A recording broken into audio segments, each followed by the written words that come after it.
কত যত্নের পাখি তুমি, কাজল বরণ টিয়া।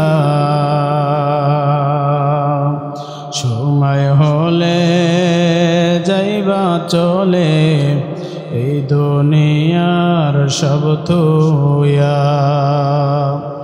কত যত্নের পাখি তুমি, কাজল বরণ টিয়া। সময় হলে যাইবা চলে এই দুনিয়ার সব থুইয়া। আইসো একা যাইবা একা, সঙ্গে কেহ যাইবে না। দিন দুই চারি কেমনে রবি, কেউ তো ফিরে চাইবে না।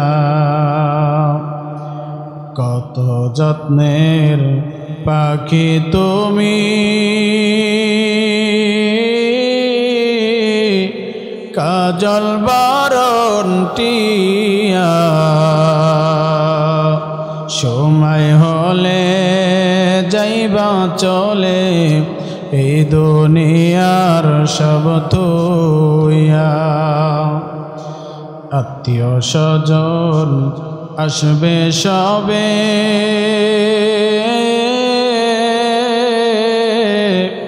দেখিতে তোমার লাশ, সাজাইতে তোমার বাসর, কাটবে ঝোপের কাঁচা বাস। কত যত্নের পাখি তুমি,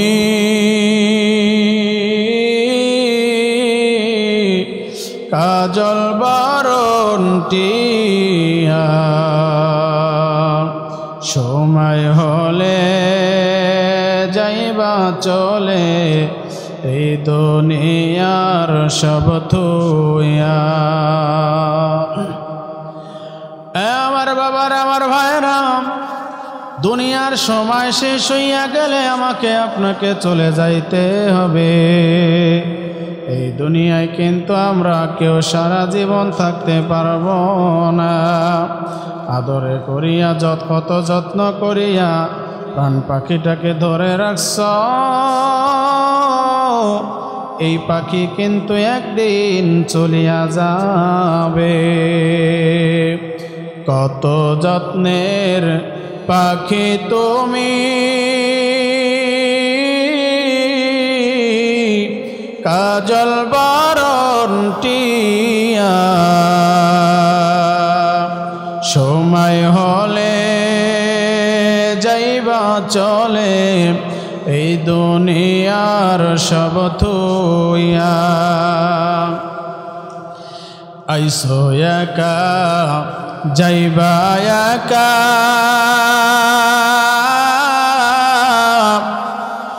কেউ তো সঙ্গে থাকবে না।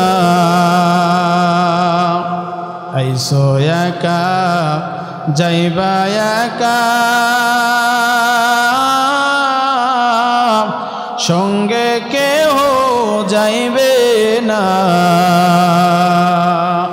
দিন দুই চারি কেমনে সবে, কেউ তো ফিরে চাইবে না। আত্মীয় স্বজন আসবে সবে,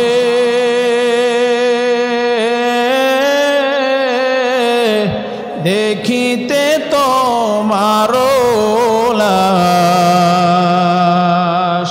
সাজাইতে তোমার বাসর, কাটবে ঝোপের কাঁচা বাস। কত যত্নের পাখি তুমি,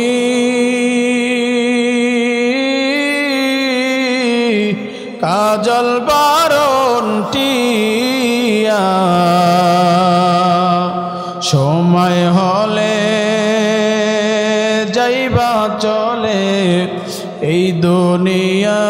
সব ধ্বংস হয়ে যাবে, তাড়াতাড়ি করে সিংহায় ফুৎকার লাগায়া দাও। ইসরাফিল আলাইহিস সালাতু ওয়াস সালাম প্রথম ফু দেওয়ার সাথে সাথে আর দুনিয়া থাকবে না, দুনিয়া চূর্ণ বিচূর্ণ হয়ে যাবে। আল্লাহ তাআলা বলেন ইযা যুলজিলাতিল আরদু জিলজালাহা, আল্লাহ বলেন যখন প্রচণ্ড কম্পনে জমিন কম্পিত হবে, আল্লাহ পাক রব্বুল আলামিন ডাকতে বলে ও বান্দা শোন। শুধু তাই নয়, ওয়া আখরাজাতিল আরদু আসকালাহা, আল্লাহ তাআলা বলেন ওয়া আখরাজাতিল আরদু আসকালাহা, বান্দা শোনো, আর জমিন যখন আল্লাহ তাআলার আদেশে ভেঙে চূর্ণ বিচূর্ণ হয়ে যাবে, জমিন চূর্ণ বিচূর্ণ হয়ে যাওয়ার পর আল্লাহ পাক রব্বুল আলামিনের আশিদে জমিনের ভিতরে যে ভারী বস্তুগুলো থাকবে, জমিন ভারগুলো কি করবে? উগরায়া দিবে, অর্থাৎ আর জমিন তার বোঝাগুলো বের করে করে দিবে। মুফাসসিরিনে কেরাম বলেন এই আয়াতের ভিতরে, আয়াতের তাফসীরের মধ্যে বর্ণনা করেছেন ও দুনিয়ার বান্দারা শোনো, আল্লাহ পাক রব্বুল আলামিন বলেন যখন জমিনগুলো তার বোঝা বের করিয়া দিবে, জমিনগুলো বের করে দেওয়ার সাথে সাথে এর আয়াতের তাফসীরে বর্ণনা করা হয়েছে জমিন বোঝা বের করে দেওয়ার অর্থ হলো এতদিন পর্যন্ত যত মানুষগুলো দুনিয়া থেকে বিদায় নিয়ে কবরের মধ্যে ঢুকছে, কবর থেকে ওই মানুষগুলো একা একা বের হইয়া যাবে, মানুষগুলো দাঁড়ায়া যাবে, জমিন থেকে মানুষগুলো দাঁড়ায়া যাবে আল্লাহর আদেশে। আল্লাহ পাক রব্বুল আলামিন বলেন ও বান্দারা শোন, দিলের কান্দে শুনে নাও।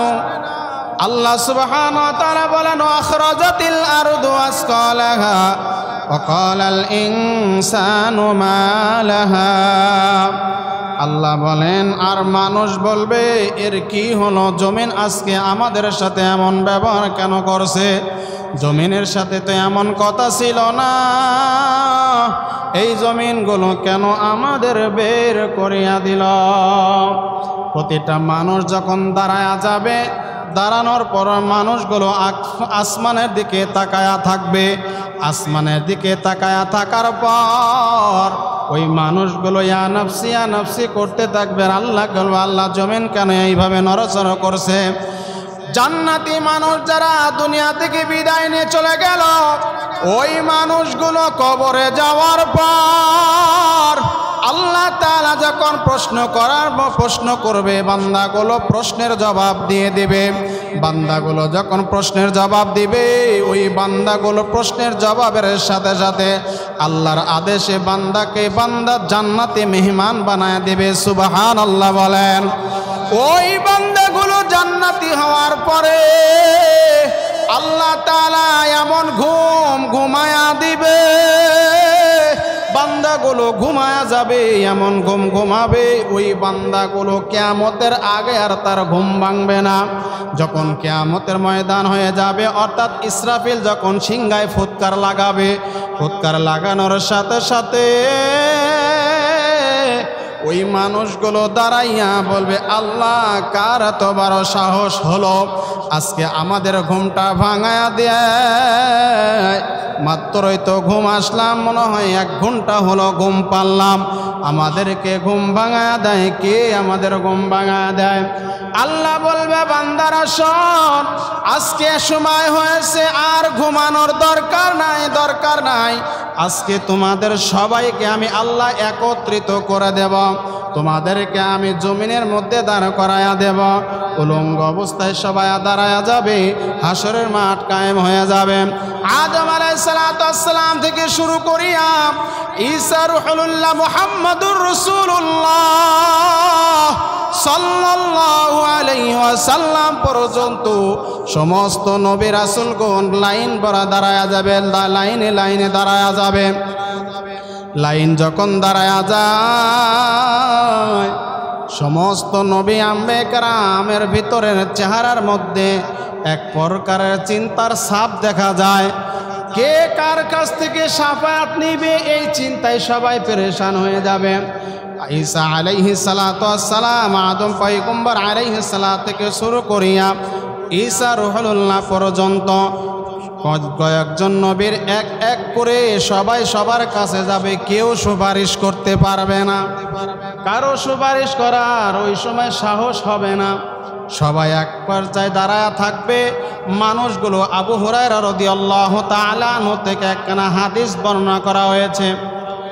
আবু হুরায়রা রাদিয়াল্লাহু তাআলা আনহু হাদিস বর্ণনা করেন, একদিন নবী সাল্লাল্লাহু আলাইহি ওয়াসাল্লামের সামনে একখানা গোশতের রান আসলো। গোশতের রানগুলো নবী খাইলেন। খাওয়ার পরে নবী সাল্লাল্লাহু আলাইহি ওয়াসাল্লাম সাহাবীদেরকে ডাক দিয়ে বলে, আমার সাহাবীরা শোনো, তোমরা কি জানো কিয়ামত কবে হবে? কয়, না নবী, আমরা জানি না। আল্লাহর নবী ডাক দিয়ে বলে, কিয়ামত এমন সময় হবে, কিয়ামতের বেশি দূর নয়, আমার জামানা হলো শেষ জামানা। আমার জামানার পরে আর কোনো জামানা থাকবে না, ধ্বংস হয়ে যাবে সব কিছু। আমার পরে সব কিছু ধ্বংস হয়ে যাবে, আর কখনো হবে না, মানুষ দুনিয়াতে আসবে না, আল্লাহ দিবে না। সম্মানিত হাজিরিন, নবী সাল্লাল্লাহু আলাইহি ওয়াসাল্লাম সাহাবীদেরকে একত্রিত করে, সাহাবীরা বলে, খায়, খানাপিনা করে, আর বলে, জানো এই ব্যাপার, কিয়ামত কেমন হবে, কিয়ামতের মাত্রা কেমন হবে, সেখানে কিভাবে আল্লাহ তাআলা থাকবে, তোমরা কি জানো? না। একখানা হাদিস তোমাদেরকে শোনাই। রাসূল সাল্লাল্লাহু আলাইহি ওয়াসাল্লাম বলে, একটা ঘটনা হিকায়েত তোমাদেরকে সংক্ষিপ্ত করে শোনায়া দেই, শোনো তাহলে বলো। কিয়ামতের মাঠ হয়ে যাবে, সমস্ত মানুষেরা দাঁড়া থাকবে, জায়গা হবে দুইটা। জোরে বলেন, কয়টা? জায়গা হবে দুইটা। একটা হবে হাসরের মাঠের, অর্থাৎ আরশে আজিমের ছায়া একটা হবে, আর একটা গোটা মাঠ হবে, সেখানে কোনো প্রকারের ছায়া থাকবে না, কোনো ছায়া থাকবে না, শুধু রোদ আর রোদ। আসমান থেকে চন্দ্রটা, সূর্যটা বড়টা মুখ ধারণ করিয়া, সোজা পালে সোজা মুখ করিয়া বান্দার দিকে তাপ দিবে। বেশি দূর থেকে তাপ দিবে না, মাত্র অর্ধ হাত উপর থেকে বান্দার মাথায় যখন তাপ দিবে গো, ওই বান্দার মাথার মগজগুলো গলে গলে পড়বে। মাথার মগজগুলো গলে টকবক করতে থাকবে। ওই মাথার মগজগুলো শুধু তাই নয়, পেটের লাড়ি ভরি পর্যন্ত গলিয়া যাইবে। পেটের লাড়ি ভরি গলিয়া পায়খানার রাস্তা দিয়া নির্গত হবে। ও বান্দারা, ভালো করে শুনিয়া নাও, আল্লাহর গোলামের দলেরা মনোযোগ সহকারে শোনো। হাসরের মাঠ এমন একটি মাঠ, সমস্ত মানুষেরা পেরেশান থাকবেন। কিছু মানুষ এক এক করে আগায়া হঠাৎ করিয়া আদম আলাইহিস সালাতু ওয়াস সালামের সঙ্গে সাক্ষাৎ হয়ে যাবে। আদম আলাইহিস সালাতু ওয়াস সালামের কাছে কি বলবে, পয়গম্বর, আপনি তো আমাদের আদি পিতা, আপনি তো আমাদের প্রথম নবী, প্রথম মানুষ দুনিয়াতে। আল্লাহ আপনাকে নিজের হাতে বানিয়েছে, আপনাকে আল্লাহ নিজের কুদরতি হাত দ্বারা সুন্দর আকৃতি দিয়ে বানিয়েছে। শুধু তাই নয়, আল্লাহ আপনার ভিতরে রূহ ফুঁকে দিয়েছে। ওই আল্লাহর কাছে একটাবার কি সুপারিশ করা যায় না, যে আল্লাহ আমাদের উপরে এত কষ্ট, এত আযাব দেয়, আল্লাহকে বলেন আল্লাহ যেন আমাকে একটু আযাব কম দেয়। আদম আলাইহিস সালাতু ওয়াস সালাম বলে, দাঁড়াও দাঁড়াও, একটু তোমরা ধৈর্য ধারণ করো। এই মুহূর্তে আল্লাহর সামনে দাঁড়ানোর মতো হিম্মত আমি আদম নবীর নাই। বলে, কেন নাই? আমি তো আদম আলাইহিস সালাতু ওয়াস সালাম আল্লাহ তাআলার সঙ্গে একটু বেফরমানি করেছি, আল্লাহর হুকুম আমি অমান্য করেছি। আল্লাহ তাআলা সূরা বাকারার 35 নম্বর আয়াতে কারিমার মধ্যে বলেন, ও আদম, ওই যে গাছটা দেখতে পাচ্ছ, ওই গাছের নিচে খবরদার তুমি তো যাবেই না, ওই গাছের ফল তো তুমিও খাবে না। অকুলনা ইয়া আদম উসকুন আনতা ওয়া যাওজুকাল জান্নাহ। আল্লাহ পাক রব্বুল আলামিন কোরআনুল কারীমের মধ্যে জানায় দেয়, বান্দারা শোনো, খবরদার আদম, তুমি ওই গাছের নিকটবর্তী হবা না। যদি গাছের নিকটবর্তী হও আর ওই গাছের ফল যদি তুমি খাও, আমি আল্লাহ তোমাকে জান্নাতের মধ্যে রাখতে পারবো না। আল্লাহ আদেশ করলেন, খবরদার ওই গাছের কাছে যাবা না। আদম আলাইহিস সালাতু ওয়াস সালাম শয়তানের ওয়াসওয়াসায় পড়ে ইজতিহাদে একটু ভুল, এই ভুলটা ইজতিহাদে ভুলের কারণে হাঁটি হাঁটি পা পা করে গাছের কাছে গেলেন। যাওয়ার পরে গাছটা দেখলেন সুন্দর দেখা যায়, ভালো ফলও দেখতে পাচ্ছি। ফলটা যখন দেখলো এই গন্ধম ফল, এই ফলটা দেখার পরে ইবলিস শয়তান ডাক দি বলে, এক কাজ করো, ফল দেখে তো লাভ নাই, ফলটা ছেড়ো না, ছেড়ে দেখো ফলের ভিতরে কি আছে। আদম আলাইহিস সালাতু ওয়াস সালাম ফলটা ছিঁড়লেন, ছিঁড়ার পরে বলতেছে, আদম ছিঁড়েই কি খানতে হবে, একটু খায়া দেখবে না? আদম আলাইহিস সালাতু ওয়াস সালাম ইবলিস শয়তানের কথা মতো একটু খাইলেন। খাওয়া মাত্র আল্লাহ তাআলা আদম আলাইহিস সালাতু ওয়াস সালামের গা থেকে জান্নাতি পোশাক খুলে দিলেন। আদম আলাইহিস সালাতু ওয়াস সালাম খায়া খান্ত হলেন না। আদম পয়গম্বর ওই ফলখানা লইয়া চলে গেলেন হাওয়া আলাইহিস সালাতু ওয়াস সালামের কাছে। যাওয়ার পরে বলে, হাওয়া আমি এই ফলটা খেয়েছি, তুমি একটু খেয়ে নাও। হাওয়া আলাইহিস সালাতু ওয়াস সালাম বলে, আমার স্বামী যখন খেয়েছে আমি আর কি করব, আমিও একটু খাই। খাইলেন, খাওয়ার পরে আল্লাহ তাআলার আদেশে দুজনকে জান্নাত থেকে বের করে দিলেন। আদম আলাইহিস সালাতু ওয়াস সালাম ডাক দি বলে, ও উম্মতের দলেরা, বান্দারা শোনো, এই মুহূর্তে আমি তোমাদের জন্য আল্লাহর কাছে সুপারিশ করার সাহস আমি আদমের নাই। তোমরা এক কাজ করো, আমার কাছে হবে না, সামনে আগায়া দেখো। সামনে আগায়া দেখো আরেকজন পয়গম্বর আছে, নূহ আলাইহিস সালাম, তার কাছে গিয়ে বলো। বান্দারা মানুষের আর দেরি করলো না, চলে গেল, এক পা দুই পা করিয়া নূহ আলাইহিস সালাতু ওয়াস সালামের কাছে গেলেন। যাওয়ার পরে বলে, পয়গম্বর আমরা তো বড় বিপদের মধ্যে পড়েছি, কি অবস্থায় আছি আপনি তো ভালোই দেখতে পাচ্ছেন। এই হাসরের মাঠের ভিতরে আমরা কোন হালতে আছেন আপনি তো সব জানেন। আদম আলাইহিস সালাতু ওয়াস সালাম নূহ আলাইহিস সালাতু ওয়াস সালাম বলেন, কি করতে হবে? কয়, এই মুহূর্তে আল্লাহর কাছে একটু আমাদের জন্য সুপারিশ করুন, যাতে আল্লাহ আমাদের উপর থেকে এই কষ্টটা দূর করে দেয়। নূহ আলাইহিস সালাতু ওয়াস সালাম ডাক দিয়ে বলেন, আমি তোমাদের জন্য কি দোয়া করবার, কি সুপারিশ করব? জীবনে একটাই দোয়ার আল্লাহর কাছ থেকে চেয়েছিলাম, আর আল্লাহ আমাকে দিয়েছিল, সেই দোয়াটা ছিল আমার বান্দাগণ, আমার উম্মতদের জন্য আমি সেই দোয়া শেষ করে দিয়েছি, আমি আর করতে পারবো না। নিজেই তো বড় মুসিবতে আছি, না জানি কি হয়, কপালে কি হয়। নূহ আলাইহিস সালাতু ওয়াস সালাম নাফসি নাফসি বলতে থাকে। নূহ পয়গম্বর ডাক দিয়ে বলে, তোমরা এক কাজ করো, আমার কাছে হবে না, হবে না, তোমরা সামনে একটু আগায়া যাও। সামনে আগায়া গিয়ে দেখো আল্লাহ পাক রব্বুল আলামিনের খলিল বন্ধু দোস্ত আছে, তার কাছে যাও।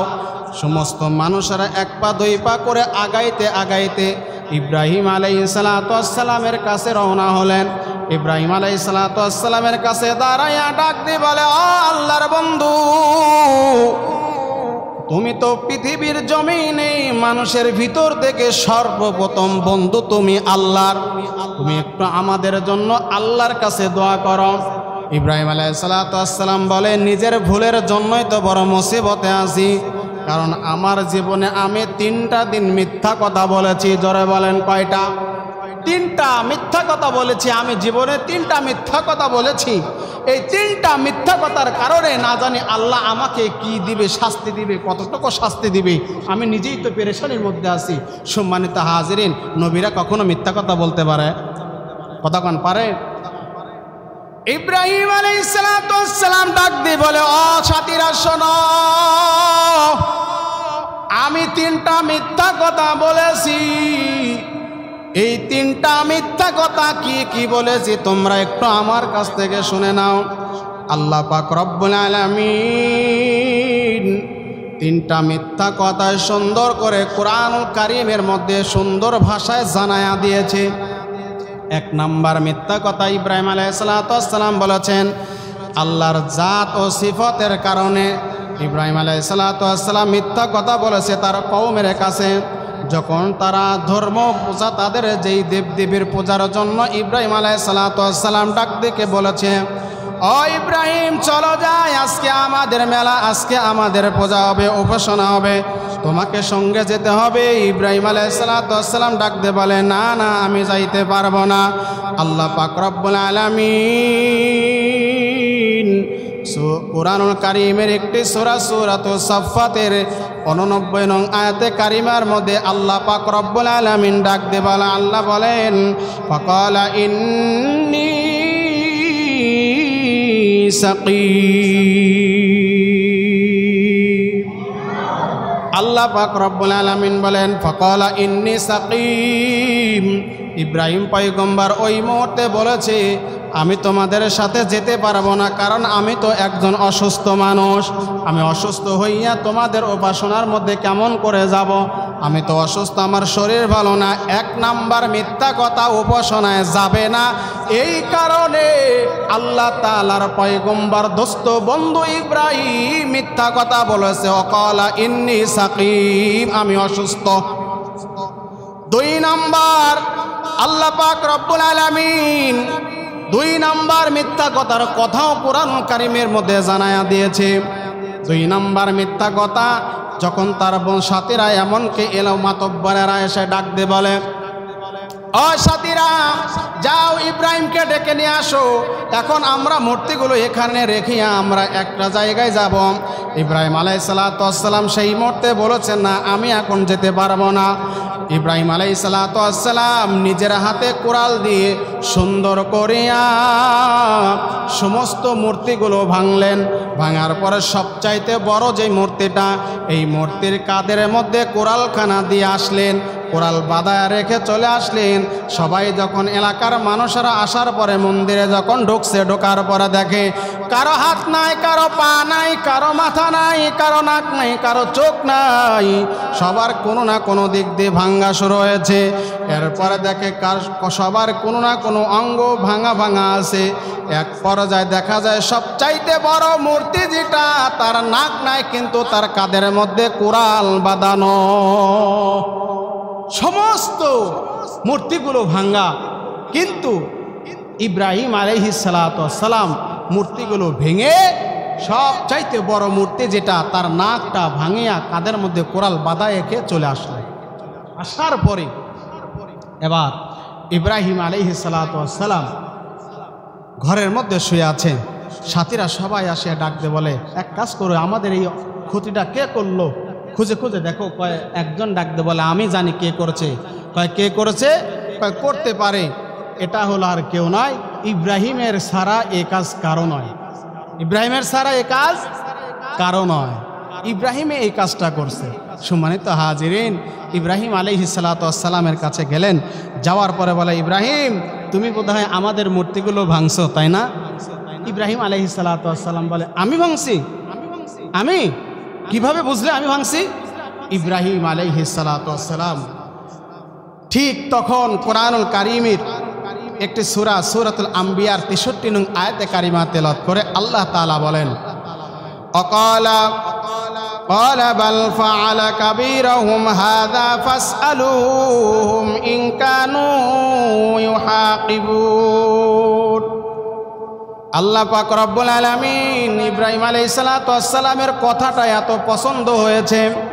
এই কথা পছন্দ হওয়ার কারণে আল্লাহ তাআলা বলে, ইব্রাহিম কখনো মিথ্যা বলতে পারে না। ইব্রাহিম ডাক দিয়ে বলে, আমার এলাকার মানুষেরা, এলাকার মাতব্বরেরা শোনো, যার কাঁধের মধ্যে কোরাল বাঁধানো আমার বিশ্বাস সেই কিন্তু মূর্তিগুলো ভেঙেছে। সমস্ত মানুষেরা বলে, না তাই কি হতে পারে? এ তো কথাই বলতে পারে না, নড়তে পারে না, চড়তে পারে না, নিজের গায়ে মশা পড়লে, মাছি পড়লে খেদাইতে পারে না। এরা এই মূর্তিগুলো অন্য মূর্তি কিভাবে ভাঙতে পারে? ইব্রাহিম আলাইহিসসালাম বলে, যেই মানুষটা লড়তে পারে না, যেই মূর্তি লড়তে পারে না, নিজে খাইতে পারে না, নিজের খাবারগুলো অন্যজন খেয়ে যায়, কিছু বলতে পারে না, এমনকি নিজের মাথার উপর মাছি পড়লে, নিজের গায়ে মাছি মশা পড়লে খেদাইতে পারে না, তাড়াইতে পারে না, তাহলে তোমরা তার কিভাবে ইবাদত করো? তোমরা কেন তার ইবাদতগুলো করো? যেই আল্লাহ তোমাকে এত সুন্দর করে আদর করে মায়া করে দয়া করে বানাইলো, ওই আল্লাহকে কি করে ভুল বললি? ওই আল্লাহকে কেমন করে ভুলে রইলাম? ওই আল্লাহর ইবাদত করো, ওই আল্লাহর উপরে ঈমান আনো, ওই আল্লাহর উপরে কালেমা পড়ো। আমি ইব্রাহিমের উপর যে কালেমার তালকিন এসেছে, এই কালেমা তোমরা পড়ো, তাহলে জীবনে বড় লাভবান হতে পারবে। সমস্ত মানুষের ভিতর থেকে, হাজার হাজার মানুষের ভিতর থেকে কিছু যুবকেরা ডাকতে বলে, ইব্রাহিম সত্য বলেছো, সত্য বলেছো, এতদিন আমরা মিথ্যার মধ্যে ছিলাম, আজকে তোমার হাতে হাত রাখিয়ে আমরা কালেমা পড়ে মুসলমান হব। সুবহানাল্লাহ বলেন। আজকে আমরা তোমার হাতে হাত দিয়ে কালেমা পড়ে মুসলমান হব। সম্মানিত হাজিরিন, ইব্রাহিম আলাইহিস সালাতু ওয়াস সালাম 2 নাম্বার মিথ্যা কথা বলেছিলেন। না, আমি ভাঙি নাই, ভেঙেছে কে? বড়জন যে সে। 3 নাম্বার মিথ্যা কথা, ইব্রাহিম আলাইহিস সালাতু ওয়াস সালামের বিবি সারা যখন তাকে নিয়ে কোনো এক এলাকার মধ্যে যাচ্ছিল, যে এলাকার বাদশা বড় ভয়ানক ছিল, ওই বাদশা যত সুন্দর রমণী বিবি দেখতো, ওই বিবিগুলোকে নিয়ে গিয়ে নিজে জোর করে জুলুম করিয়া বিবাহ করত। ইব্রাহিম আলাইহিস সালাতু ওয়াস সালামের বিবি সবচাইতে পরমারূপসে সুন্দরী ছিল। ইব্রাহিম আলাইহিস সালাতু ওয়াস সালাম নিয়ে যখন যাচ্ছিলেন, প্রতিমধ্যে ইব্রাহিমের বিবিকে ডাক দিয়ে বলে, বিবি, আমি তোমাকে বলবো, যখন কেউ প্রশ্ন করবে তুমি বলবা এটা আমার ভাই, আমি তার বোন। কি? আমি তার বোন, সে আমার ভাই। বিবি ডাক দি বলে, কেন বলবো? কয়, তুমি অন্য কোনো প্রশ্ন আমাকে করবা না, তুমি বলবা এটা আমার ধর্মের ভাই আর আমি তার ধর্মের বোন। এই কথা বলিয়া চলে গেলেন বাদশার সামনে সাক্ষাৎ। বাদশা ডাক দিয়ে বলে, ইব্রাহিম এটাকে? কয়, এটা আমার ধর্মের বোন। এটাকে? ধর্মের বোন।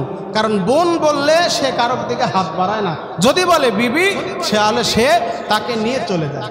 ইব্রাহিম আলাইহিস সালাতু ওয়াস সালামের 3 নাম্বার মিথ্যা কথা ছিল এটা, যে আমি আমার বিবিকে বোন বলেছিলাম। সম্মানিত হাজিরিন, সমস্ত মানুষকে ডাক দিয়ে বলে, মানুষেরা শোনো, আমি তোমাদের প্রতি সুপারিশ আল্লাহর কাছে করতে পারবো না। আল্লাহ বড় রাগান্বিত হয়ে রয়েছে। আল্লাহ এতটাই রাগ করেছে, যে এতটা রাগ আমরা ইতিপূর্বে কখনো দেখি নাই। ইব্রাহিম আলাইহিস সালাতু ওয়াস সালাম ডাক দিয়ে বলে, আমার কাছে হবে না, তোমরা এক কাজ করো। কয়, কি কাজ? সামনে আগায় গিয়ে দেখো মূসা আলাইহিস সালাতু ওয়াস সালাম আছে, মূসার কাছে যাও। সবাই আগায় গিয়ে মূসা পয়গম্বরকে ডাক দিয়ে বলে, মূসা তুমি আমাদের জন্য একটু সুপারিশ করো। মূসা আলাইহিস সালাতু ওয়াস সালাম বলবে, বনি ইসরাইলের মধ্যে আমি একজনকে ঘুষি মেরে তাকে মেরে ফেলেছিলাম। বনি ইসরাইলের ভিতরে 2 জন মানুষের ভিতরে ঝগড়া হয়, একজন মুসলিম আর একজন অমুসলিম, 2 জনের মধ্যে মারামারি হচ্ছিল। আমি মূসা দেখার সাথে সাথে দেরি করি নাই, আমি তার সামনে দাঁড়াইয়া বেধর্মী যে তাকে আমি একটা ঘুষি মারছিলাম, একটি দুনিয়া থেকে বিদায় নিয়ে চলে গেছে। আমি তাকে মেরে ফেলেছি, হত্যা করে ফেলেছি বিনা কারণে। আমি তো আল্লাহর সামনে দাঁড়ায় আছি, কি বলবো আল্লাহকে আমি তো বুঝতে পারি না, নিজেই তো বড় টেনশনে আছি। তুমি এক কাজ করো, আমার কাছে হবে না, সুপারিশ যা করার দরকার তুমি সামনে আগাও।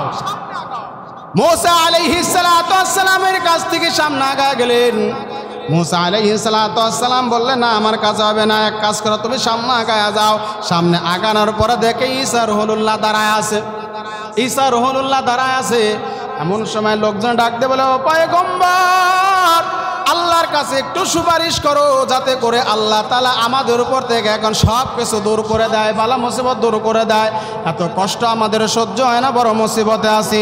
ঈসা আলাইহিস সালাতু ওয়াস সালাম বলে, আমি তো নিজেই বড় বিপদে আছি, আমি আল্লাহর কাছে কিছু বলতে পারবো না। কারণ আল্লাহ এই মুহূর্তে যে রাগ করে আছে, যেই পরিমাণ ক্ষেপে আছে, কোনো কিছু বলা যাবে না। কিছু মানুষ আছে দুনিয়াত, সমাজে কিছু মানুষ আছে, দেখবেন মানুষটার এত রাগ, এত ক্ষোভ, যে ভালো কথা কিছু সময় বললেও রাগে যায়, আছে না? এ কথা কেন আছে না? নাই, রাগ করে, খুব রাগ করে। যা তার সামনে দাঁড়ায় 2টা কথা বলবো, ভালো কথা বলতে গেলেও অনেক সময় কিন্তু ভিতরে আতঙ্ক সৃষ্টি হয়, কি হয় না? হয় না? ভিতরে আতঙ্ক সৃষ্টি হয় যে কি বলবো না, কথার মধ্যে যদি ভুল হয় তাহলে তো ধমক তো শুধু দিবে জোরে, এত জোরে ধমক দেবে ও বিপদ হয়ে যাবে। সম্মানিত হাজিরিন, ঈসা আলাইহিস সালাতু ওয়াস সালাম বলে, এতক্ষণ তোমরা এর কাছে দৌড়ো, পাইরে কোনো লাভ হবে না। এক কাজ করো, যার কাছে গেলে লাভ হবে তার কাছে তোমাদের যেতে হবে। মানুষেরা ডাক দিয়ে বলে, কার কাছে যাব, কার কাছে যাব, লোকটা দেখায়া দেন।